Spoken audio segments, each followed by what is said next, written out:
All right, welcome back to another episode of Nothing But Controversy.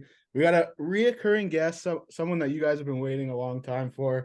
A lot of you know him as a CFL player. A lot of you know him from TSN. Some of you might know him from the NFL. I know him because he's my father, David Sanchez. Welcome back. Wow. Shaner, go make your bed, please. And did you do your homework? Did you do your homework last night? Yeah, I stayed in last night. I didn't hit the bars, so I was a good kid last night.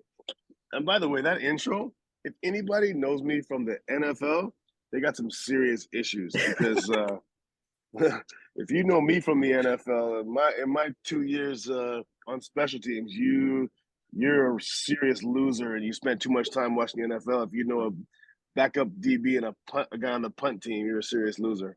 Hey, maybe you were some kid's favorite player growing up. You never know. That kid was a serious loser. All right, let's get it going here. How you doing, guys? I love you. I love you guys. Good to see you guys.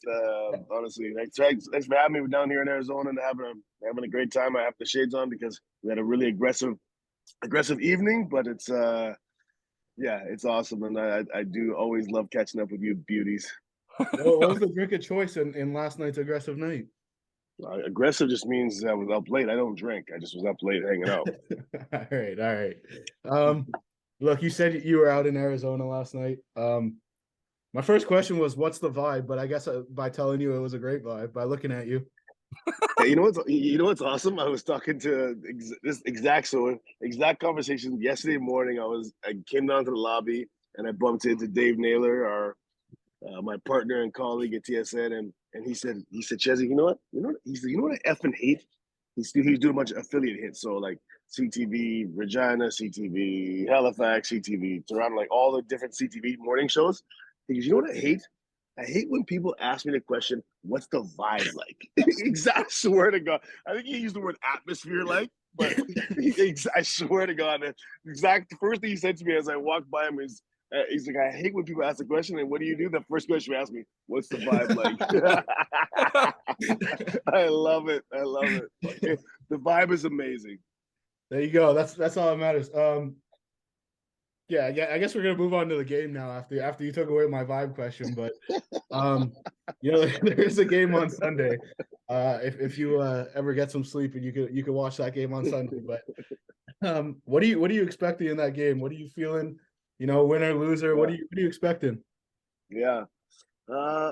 Look, I really think it's going to come down to, there's no secret that Philly can run the ball. I mean, that's the reality. And then I think one thing that no one's saying, or at least they're kind of tiptoeing around it, is the fact that Jalen Hurts isn't a proven passer in tight windows, in pressure situations. He just hasn't had that in his career, or at least a lot of it. So for me, Kansas City, Steve Spagnuolo and their defense, they're really going to, I believe, they're really going to force, they're going to jam the box, put 8-9 in the box, and really force Jalen to make throws in tight windows and see if he can make those throws in big situations. Because so one of the stats that I saw was in the playoffs, they call it in Pro Football Focus, big time throws is one of the stats they have, which means big situations, difficult throws.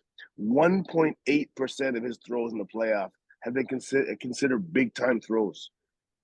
Patrick Mahomes is 6.7 or something, and he's the highest out of all the quarterbacks in the playoffs. Like that's a huge difference between guys who make big throws, and we know historically, like over the last 5 years, Mahomes does it consistently, and Jalen's never done it. So that's really the key. Like, is he going to have the yips? Is Jalen going to have the yips? If he can hand the ball off in somebody in Sanders' belly and in his own belly and just run the rock with that offensive lineman, I'm sure they'll be fine and play good defense. But I don't think Kansas City is going to let them walk away with the Lombardi doing what they're comfortable with. And Jalen's going to have to make throws in tight windows and see if he can do it. I don't. I know you said about the yips and stuff like that, but Jalen Hurts has played in a national championship game. Do you think that makes it easier for him, or not even? He's played in big games. I mean, he's played at big time schools, and I'm sure his high school probably had more people than we had in our Alouette games. But that doesn't matter. I mean, this is the Super Bowl, and better players and better. Just, I mean, yeah, I mean that's just it is what it is to me, and that's I mean, there's lots of storylines. That's one. I mean, can they block? Can they block the Eagles' front four? They roll 8-9 deep, and not 8-9 deep of role players. I mean, and Ndamukong Suh is their eighth best defensive lineman. That should tell you. He's old or older, but in a one game situation, Ndamukong Suh, as you know, like, Bets can get it done in one game. So they're deep, they're excellent, they're talented. So. Those are the two storylines for me are can they block that defensive line and can Jalen make throws? Mm-hmm. Mm-hmm. Well, listen, you kind of like expand on the fact like what you're expecting, what you're looking for. One thing we like to do on our podcast, we like to bring up an X factor. You can't say, oh, Patrick Mahomes or Jalen Hurts got to be the X factor for them to win. Bring up a guy maybe or something that they got to do. A guy has got to do for a team to be successful like that. What do you think? Give me one for both teams, I'd say. Okay. So for Kansas City, I'm gonna look at their young secondary. That last year they drafted 3 cornerbacks. That's not very often that you're going to draft 3 cornerbacks the same. One of them was a first-round pick, and Trent McDuffie from the University of Washington. I'm going to say he'll be an X factor. As I just mentioned, if you're Kansas City, you've got to stop the run and crowd the box. In doing that, your corners will be left alone. If you have a guy that's a rookie cornerback left alone against A.J. Brown, Devontae Smith, who I think is an outstanding receiver, doesn't get enough credit. I'm a Bama fan. I'm a Bama fan, so you're preaching. We're talking. I mean, Jerry Jeudy, Henry Ruggs, Jalen Waddle. I think Jalen might be, other than Jalen, because I think Jalen's a freak and how athletic he is and how nasty he is. But Devontae Smith might be the best receiver of all those guys.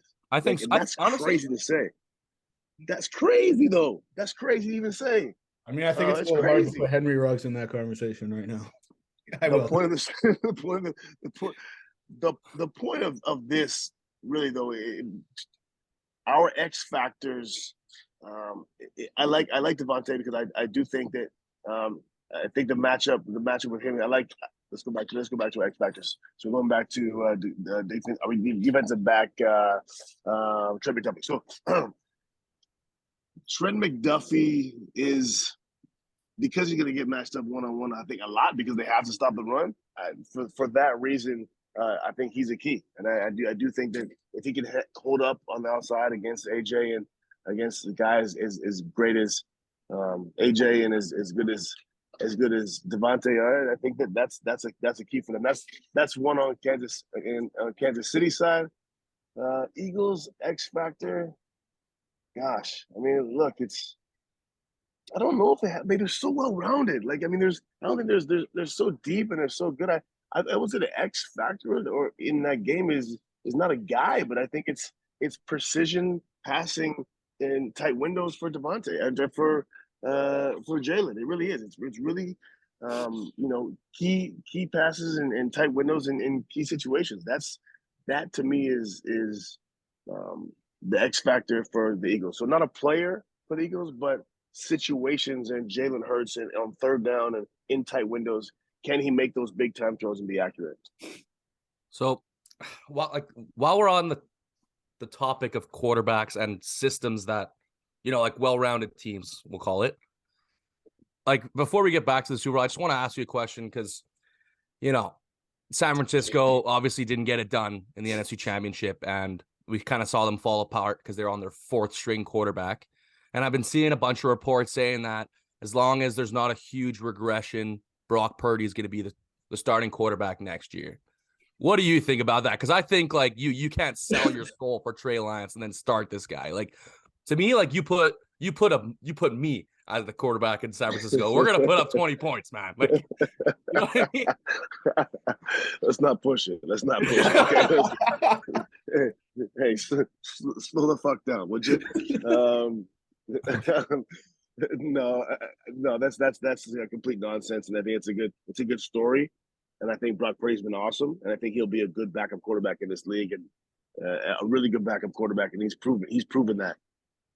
Trey Lance is the starter. I agree. Point blank, done. He's the starter. Okay, perfect. That's all I needed to know. That's all I needed to know. Anyways, so us here at Nothing But Controversy, we're big betting, man. And I know that you are the betting man of TSN. So I want to hear it. What's the Super Bowl parlay? Yo, Do we my get a little inheritance, SGP? my inheritance relies on this, huh? So you better be hitting.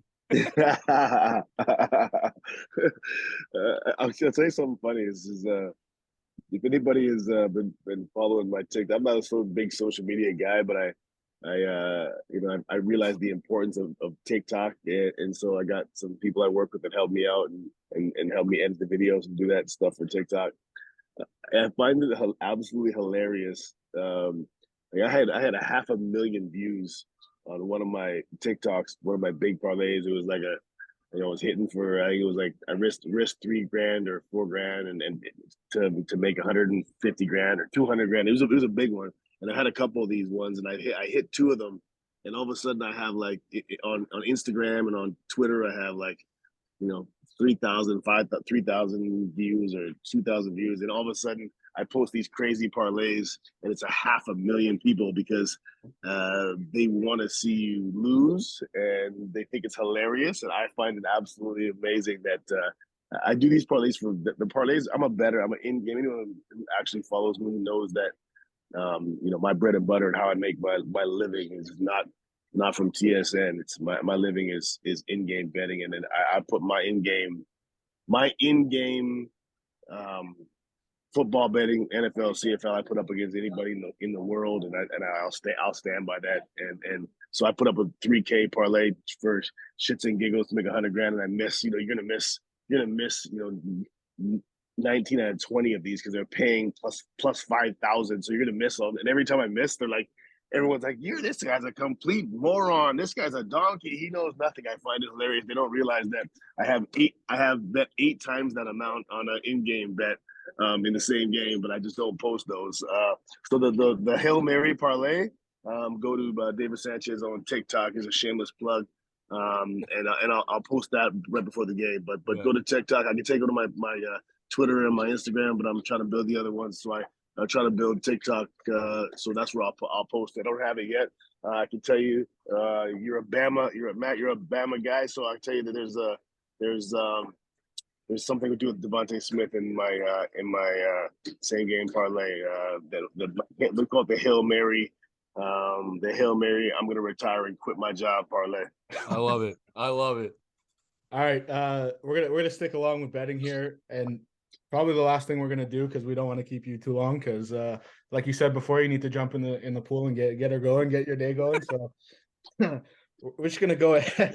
We're gonna go ahead with some fast props here. I'm gonna name some prop bets, 15 of them, and you and Matt are gonna go ahead and we're gonna say what we would take. Okay. Okay. All right, first one. You guys go first. I'm last. I called it. All right. I'm older. I'm older than you guys. I get to go last. Sounds good. First one, we're gonna go ahead here. That it's set at 50.5 total points. Matt, what are you taking?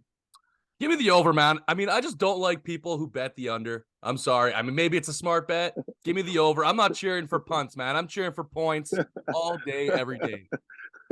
Yeah, I'm going over also. I think 2 explosive offenses, and their defense are gonna have to catch up here. So I'm going over 50 also. Oh, you two donkeys! I like the under. This game's going under. If it's close, the only way that the Eagles want to win this game is to control the ball, control the clock, run the rock. This game goes under. All right, we're gonna go anytime touchdown score. By the way, I feel really good about that. I felt good about my bet. Now after hearing you two, I feel great. Thanks. That's what we're here for, man. Yeah, just anytime touchdown score. You just got to give one. I'm not gonna say Travis Kelce because obviously I'm gonna put the house on it. But give me Devontae Smith. Yeah, I'm Travis Kelce's too easy of an answer, like Matt said. I'm gonna go another Eagles receiver. I'm going AJ Brown. Jalen Hurts. Oh, interesting. All right. Speaking of AJ Brown, his line is currently set at 70.5 total receiving yards. Where are we going, boys? You know,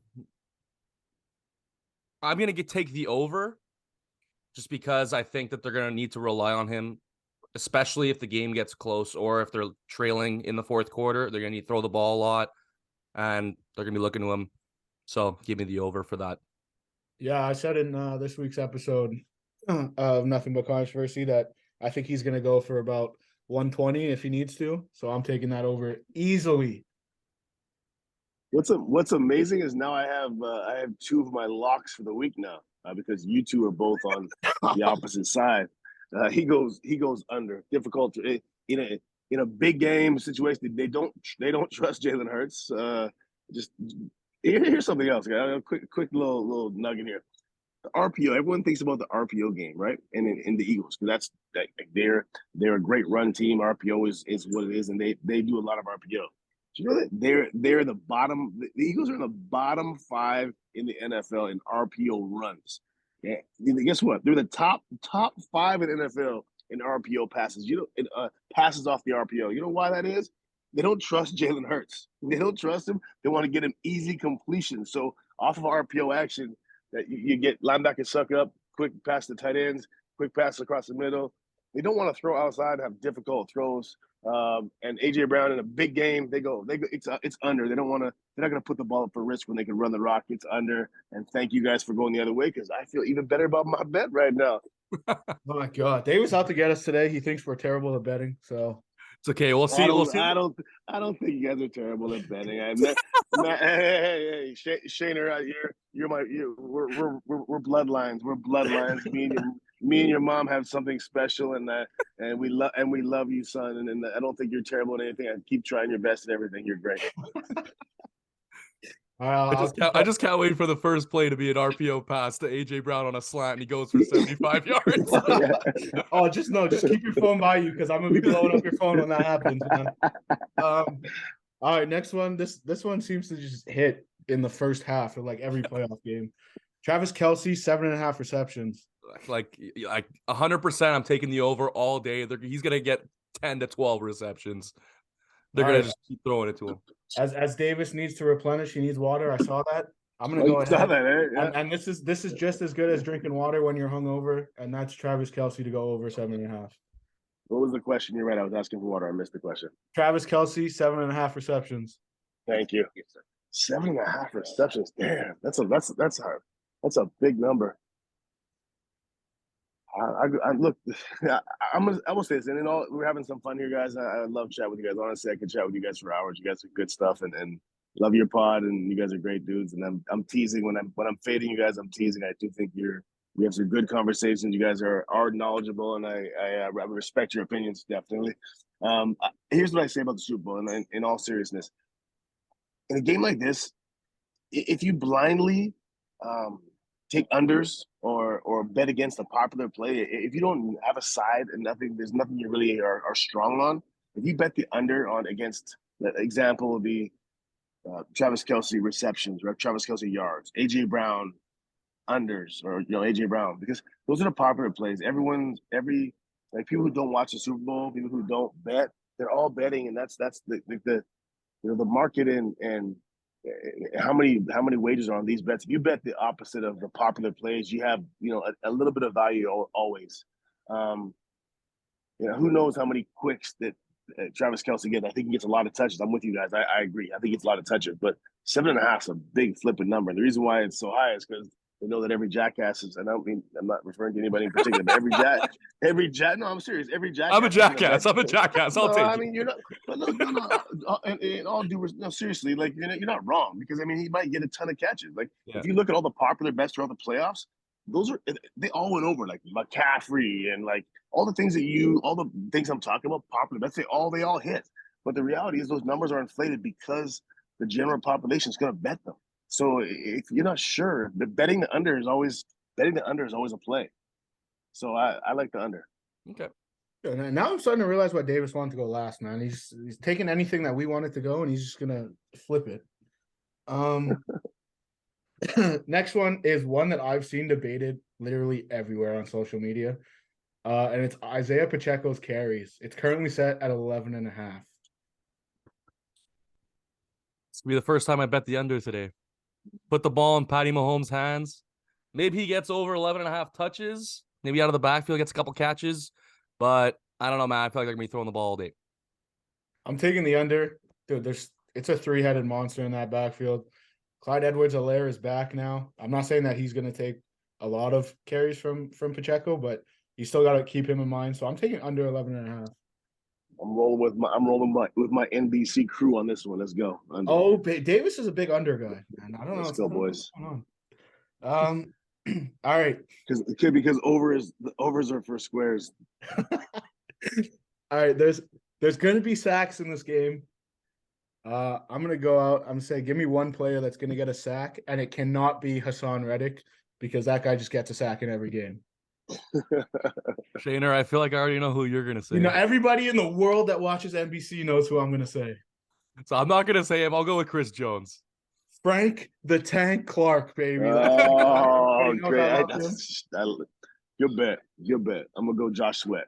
Good bet. I like that. All right. These are kind of like getting a little different now. Not about players. Currently, you could bet on anything in the Super Bowl. It's actually wild to find some of the things you could see. This one right here, currently at plus 200 for it to hit. Is there going to be a roughing the passer penalty in the game? Wow, I feel like that's really good value. I'm gonna say in which way? like you're getting plus money for that. To hit. Yeah, so it's good value, meaning you like the yes. I like the yes. I think I'm gonna take that. Yeah. I think you I'm with you. I agree. Yeah. I think you got to take it. Just as many stupid roughing the passers we've seen this year. Like, dude, I just don't know what a roughing the passer is anymore. It's like you look at the quarterback the wrong way and you're getting one. So at plus 200, I think it's got to be something you get a little sprinkle on. Yeah, I agree. I like the value there too. That's yeah, I would take that. Actually, I will take that. Oh, we're helping out Davis's pockets today. There it is. Appreciate you. Throw it in the Hail Mary. Like I said, seriously. Some of it comes back to me anyway, so that's why I'm trying to help you out. Absolutely, son. All right, which team to take the first time out? Oh, this is gonna happen. Oh boy, he's setting the scene. Here we go. The Eagles are gonna kick the ball off. It's gonna go through the end zone. Patrick Mahomes is gonna take one look down the field at Valdez-Scantling, and they're going to score. Jalen Hurts going to get the ball, throw an interception, and they're going to score. It's going to be 14-0 within the first 5 minutes of the game, and the Eagles are going to take the first time out. Jesus. And Sirianni is going to be panicking. Wild. All right. I don't know if that's going to happen, but if it does, please come back and blow up this video. I'm going to take the Chiefs because Andy Reid likes to take his timeouts relatively early, so I'm going to go ahead and take that one. You've been listening to the people because that's the narrative right now is exactly that. Andy Reid, I never knew because who the hell watches the game and remembers who takes timeouts early, but I've been hearing that narrative too that Andy Reid takes timeouts early. And by the way, like what Matt, what the hell were you talking about? This is basketball, like. A team goes on runs and then they call a timeout. Timeout. This is not basketball. Bring it in. Like we gotta calm the hell down. It's 14-0. Yeah. What the hell? What kind of analysis was that? Next question. All right. First challenge in the game. Which team? Wow. You can also say no challenges if you want. I'll go with the Eagles again. Why not? To be honest, just to shake it up here, I'm gonna go no challenges. Okay. Just to shake it up. I don't believe it. Don't actually bet that. Don't look at me and think that. Yeah, I'll go. He knows what he's talking about. I will. I'm gonna take KC just simply because that they'll throw the ball more, so receptions are things that are challenged. So I'll go with KC on this one. All right, coin toss, heads or tails? Tails. Heads. Tails. Terrible. Never fails, baby. National anthem currently set at 127 seconds. Over under. I'm gonna go over. I'm gonna go over also. I'm not betting that because I don't like flipping coins and paying 10% juice. Fair enough. All right, color of the Gatorade. Orange, man. Kansas City won it. They had orange 2 years ago or 3 years ago. Give it again. I'm rocking orange also. That's a good reason. I'm gonna go lemon lime. I'm gonna go with the yellow lemon lime because it doesn't stain the jerseys. All right. Is there gonna be a streaker? Oh, I love this one. I'm gonna say yes. I'm going no. Not again, man. Yeah, I'm gonna go no streaker. All right. Stupid bets that are in the stadium. Over 120,000 hot dogs sold. Over under. I'm gonna go over. It flies over. That's like 2 hot dogs, 2 beers, sorry, a person. It flies over. Gosh, I'll go over too. Hot dogs are great. I mean, you have to do I that. fully So let's meant go. beers. Yeah, I meant I'm beers. going It over. was beers. It was beers. It was beers. Okay, 120 Over. beers. Okay. You want to edit that one out? Just edit that one out. Next. All right. Hot dog, 17K. Over under. I guess over. I'm going over. Yeah, I go over too. All right, and Over last the one dogs. here. Last one. Jackson Mahomes, Patrick Mahomes' brother. Over under 1.5 TikToks made during the game. I'm not on TikTok, and yet I still see these popping up on my Instagram. So I'm gonna go over, I guess. Although I don't want to see them. Yeah, I'm going over easily. Oh gosh, you know what? It's such a polarizing. Look, I cannot stand anything that Jackson Mahomes does. I cannot stand it. In today's world of being accepting of people, I'm gonna I don't know. I just want to give a public service announcement that I support Jackson Mahomes and the fact that if he wants to dance and that's what brings him joy, then dance away, Jackson Mahomes. And because I don't have any sons, but if my son ever turned out to like to dance like Jackson Mahomes, I would try to stay. I do not like to dance like Jackson Mahomes. Shane, you're not my son. Shane, you're my stepson. Me and your mom had an amazing weekend back in Montreal in 1998 in 1999. But that is makes my stepson, not my son. And when I say amazing weekend, it means we danced the night away. That's all. But I didn't answer your question. But Jackson Mahomes is a special dude, and I don't know what else to say. I support his TikToks. All right, and last question before we let you go: would Davis Sanchez intercept one of these quarterbacks? Well, absolutely, and that's. There's you know what, there's 3 guarantees in life: death, taxes, and Chaz will get his hands on the football. Oh, all right, Davis. I just want to take the time. Thank you again for hopping on with us. Always a lot of fun to have you on. Enjoy the game. You guys are beauties. You guys are beauties. I do love you guys. Awesome. Keep doing what you guys are doing. You're killing it. Great dudes. Love Montreal. I love you guys. Appreciate you. Appreciate Love you. it. Take care. Thank Go you. have a fun little dip in the pool, boss.